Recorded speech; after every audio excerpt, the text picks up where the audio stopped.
It's almost impossible to win a Super Bowl without a good quarterback, and entirely impossible to win multiple without a great one. Each season, only one quarterback and team is crowned as champions. Most bottom-tier teams are constantly searching for the next guy to save their franchise, and most of the time, they fail. There is a blueprint for true success, but almost all teams overlook it. You know what's crazy? It's not even a secret. Just by looking at the top 4 Super Bowl winning quarterbacks, we can find common factors that resulted in their success. I'd like to know if you can spot the similarities that caused each of them to reach the top. One of the common factors I've found is that each of them did not start right away. They learned behind a veteran before being thrust into action. The first to do it was Terry Bradshaw. In order to set the stage, we have to start with the original. He was the first quarterback to truly set himself apart from the rest of his era as one of the greats. You may know him as a TV personality now, but Terry Bradshaw was about as good as a quarterback could get in the 70s. Drafted at number 1 overall in the 1970 draft, Bradshaw was tasked with being the new face of a Pittsburgh Steelers team that had gone a combined 3-24-1 through the last 2 seasons. Bradshaw was ridiculed early, with knocks often coming against his intelligence because of the way he spoke, as well as his decision-making early in his career. Luckily, the Steelers didn't need to throw Bradshaw straight into the fire of the AFC Central, since they had Terry Hanratty to fill the starting role, taking the hits while Bradshaw acclimated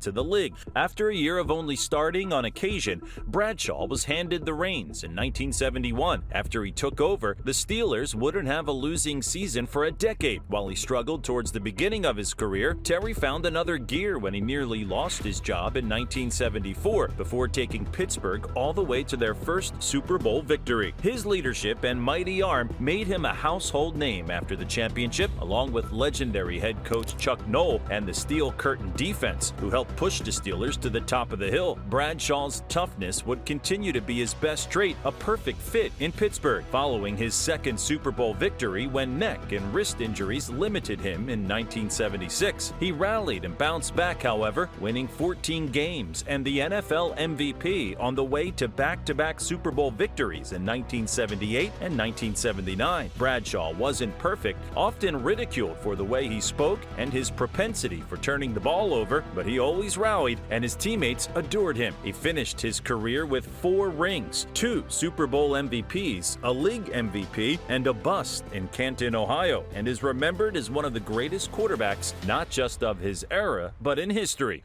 Joe Montana. Not every great quarterback was a top prospect, however. In the 3rd round of the 1979 draft, Bill Walsh and the San Francisco 49ers took a flyer on the 1977 national champion out of Notre Dame, Joe Montana. Montana had a lot of doubters as he transitioned into the league, with questions surrounding his arm strength most prominently. Luckily for the Niners, they had a system in place to bring the best out of their new QB, plugging him into a system led by Bill Walsh. Walsh created the West Coast offense, which required his quarterbacks to throw the ball with timing and precision. Montana also had the benefit of starting his career as the backup to Steve DeBerg, who wasn't a good quarterback in the league, but who was coming off a career-best passing season in 1979 and was a good mentor to Montana, as he had a similar physical build and later became a coach. After a season and a half as the backup, however, Bill Walsh gave the young quarterback, who had been absorbing the system and culture from the bench, his shot. In 1981, his first full season as the starter, Montana went 13-3 and took the Niners all the way to a Super Bowl championship. Joe Cool was born, going on to win 3 more Super Bowls, only having 1 losing season when he was injured, and winning 2 league MVPs. He was a perfect face for the West Coast offense, as he became famous for his ability to make any throw due to his level-headed nature and chemistry with receivers. One of those receivers was fellow Hall of Famer Jerry Rice, who Montana was teammates with starting in 1985, creating one of the most lethal connections in football history. He even succeeded after Bill Walsh retired, winning his 4th ring under George Seifert in 1989. Montana was physically tough, battling through injuries that would have limited lesser players, but he was even more mentally tough, earning the name the Comeback Kid for his ability to remain calm and steer his offense to wins from deficits of almost any size, even in the biggest moments. He succeeded outside of San Francisco after the the Steve Young era began, moving to Kansas City to play out the remainder of his career, going 17-8 through 2 seasons and adding 5,000 more passing yards to his career numbers. Joe Montana finished his 15-year career as a no-doubt Hall of Famer, taking San Francisco from a perpetually mediocre franchise to one of the greatest in the NFL, fundamentally tilting their culture towards winning alongside Bill Walsh, Jerry Rice, and other legends. Tom Brady. If there's one name on quarterback Mount Rushmore who needs no introduction, it's the man so good his entire brand is centered around his title of GOAT.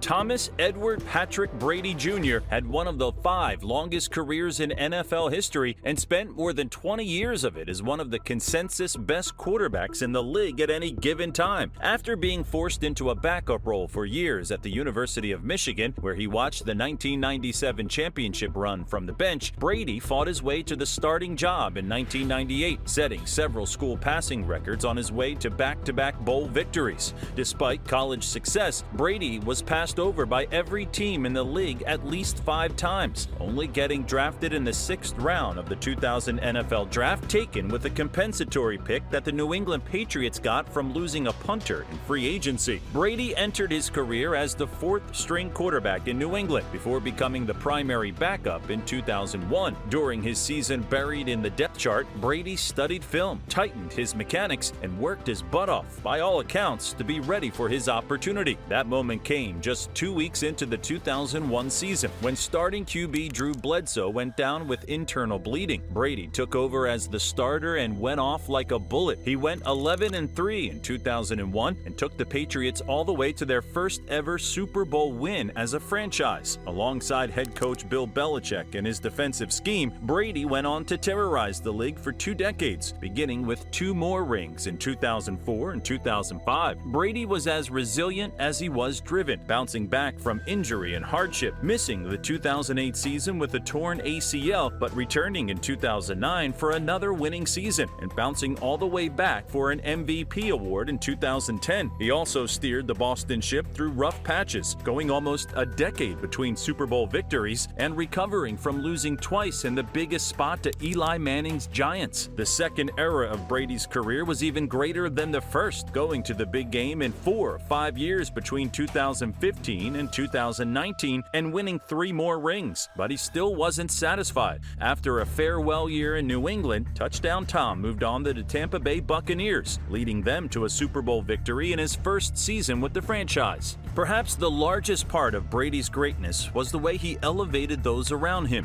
Julian Edelman, Wes Welker, James White, and many others may not have any place in NFL history had they not been teammates with the legend. Even Rob Gronkowski, regarded as one of the greatest tight ends ever, refused to play with anyone but Brady, even going so far as to lie about retiring and actually unretiring in order to only play with TB12. Brady was certainly aided by the great Belichick defensive system, but he was a force unto himself. Famously, Brady never played a single snap of football when his team was mathematically eliminated from the playoffs, because he always gave his team a chance to win it all. After spending a season learning and grinding, Tom Brady took the twice-fired head coach and a franchise with limited postseason success and turned them into the greatest coach in history and the most hated, bandwagoned, and successful team in football's modern era, Patrick Mahomes. From one GOAT to the next, there's only one player in the league today with the chance of surpassing every player we've already examined to become the one true GOAT, and that's Patrick Mahomes. Before the age of 30, Mahomes had already established himself as one of the greatest quarterbacks in history through level-headed play, physical toughness, and leadership abilities on par with all the greats that came before.